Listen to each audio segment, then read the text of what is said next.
Damian Priest eyes Paul Heyman as manager. Damian Priest just said he wants Paul Heyman to be his manager, and honestly, the wrestling world collectively nodded and said, yeah, that makes perfect sense. The Archer of Infamy, the former world heavyweight champion, the guy who just got a fireball thrown in his face by Aleister Black last week on SmackDown, is openly campaigning to become a Paul Heyman guy. And he's not alone. Sami Zayn wants in. The Street Profits want in. Apparently half the WWE roster is lining up to be managed by the Wiseman, and can you blame them? Paul Heyman has a track record of turning good wrestlers into legends and legends into icons. Welcome back to the Wrestling Hidden Insight, and today we're breaking down why Damian Priest teaming with Paul Heyman would be absolute money, why every wrestler in WWE should want Heyman in their corner, and whether this is actually going to happen or if Priest is just shooting his shot and hoping Triple H is listening. Let's start with what Damian Priest actually said because context matters and his reasoning is fascinatingly self-aware. In an interview with the Kairos brothers, Priest acknowledged that Paul Heyman has a history of betraying people. Because let's be real, Heyman's entire career is built on loyalty until it's not. He'll guide you to the top, help you win championships, make you a star, and then the moment his interests change or a better opportunity comes along, he'll turn on you without hesitation. That's Paul Heyman. That's his brand.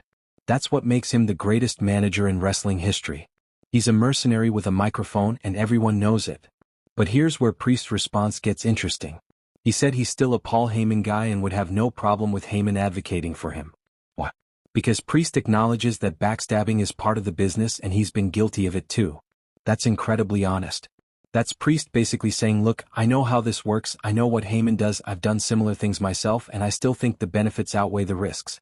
You can't deny what Heyman can do for your career. That's Priest understanding that aligning with Heyman, even temporarily, even knowing it'll probably end badly, is worth it for the opportunities and the elevation it provides. And he's absolutely right. Look at Paul Heyman's resume. Brock Lesnar became the beast incarnate with Heyman as his advocate. Big Show had some of his best heel work with Heyman by his side. Kurt Angle's run with Heyman was incredible. Rob Van Dam got elevated beyond what anyone thought possible. CM Punk's partnership with Heyman created some of the most compelling television in WWE history. Roman Reigns became the tribal chief and had the greatest championship run in modern WWE with Heyman as his Wiseman. Seth Rollins just got kicked out of the Vision, but his time working with Heyman elevated him to new heights. Every single person Heyman has managed has benefited from the association, even if it ended in betrayal. And right now Heyman is guiding Bronson Reed and Braun Breaker. Last week on Raw, the Vision kicked Seth Rollins out of the group, and Heyman stood between Reed and Breaker, raised their hands and declared that the future is now. He's positioning two younger stars as the next generation of main eventers. He's doing for them what he's done for everyone else. He's giving them credibility, giving them a voice, giving them the Heyman rub. And it's working. Both Reed and Breaker are being talked about as future world champions, and Heyman's involvement is a huge part of why. So when Damian Priest says he wants Paul Heyman as his manager, he's saying he wants what all those other guys got. He wants the elevation. He wants the spotlight. He wants the main event push. And considering Priest just lost the World Heavyweight Championship a few months ago and has been somewhat directionless on SmackDown since then, teaming with Heyman could be exactly what he needs to get back into championship contention. Priest is talented enough to be a top guy. He's got the look, the size, the in-ring ability, the character work. But he's missing that something extra that takes him from very good to undeniable. And that something extra is often a great manager who can talk for you, amplify your character, and position you in storylines that matter. Now let's talk about why a Priest and Heyman partnership would work from a storytelling perspective. Priest has been associated with groups before. He was in the Judgment Day for years, first as a member and then as the leader. But that ended when Finn Balor turned on him and Priest lost the World Heavyweight Championship. Since then, Priest has been a solo act, and while he's had some good moments, he hasn't recaptured that main event energy he had when he was champion. Bringing in Paul Heyman changes everything. Suddenly Priest isn't just another guy on the roster. He's a Paul Heyman guy, which immediately elevates his status and makes everything he does feel more important. There's also the delicious irony of Priest teaming with Heyman after acknowledging that Heyman betrays everyone. It sets up the inevitable betrayal as a story beat that everyone knows is coming but will still be compelling when it happens. Because the question isn't if Heyman will turn on Priest. The question is when and why. Will it be because Heyman finds someone he thinks has more potential? Will it be because Priest does something that goes against Heyman's interests? Will it be because a better opportunity presents itself?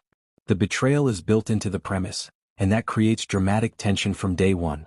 But Damian Priest isn't the only WWE superstar who wants to be a Paul Heyman guy. In the same interview, Sami Zayn and the Street Profits also expressed interest in having Heyman as their advocate. And this is where it gets really interesting because these aren't just random mid-card guys hoping for a break. These are established stars who recognize what Heyman can do for their careers. Montez Ford specifically mentioned Heyman's ability to lead wrestlers to championship victories and said that being a main event player is every wrestler's ultimate dream and only Heyman can provide that path. That's high praise. That's Ford understanding the business and understanding that talent alone isn't always enough.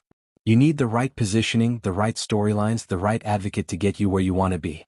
Sami Zayn's interest is particularly fascinating because Sami has history with Paul Heyman. Back when Sami was trying to gain acceptance in the bloodline as the honorary Usos, Heyman was openly hostile to him. Heyman didn't want Sami around Roman Reigns and the Usos. He saw Sami as an outsider who didn't belong. And yet now, Sami is saying he's not ruling out the prospect of being managed by Heyman because he understands that Heyman's relationships are transactional. That's incredibly savvy. Sami knows that personal feelings don't matter in business. If teaming with Heyman benefits both of them, then past conflicts are irrelevant. That's the mindset of someone who understands how wrestling works at the highest level. The fact that multiple WWE superstars are publicly campaigning to be Paul Heyman guys tells you everything you need to know about Heyman's value in today's wrestling landscape. He's 60 years old. He's been in this business for decades. And he's more in demand than ever. Wrestlers aren't intimidated by his reputation for betrayal.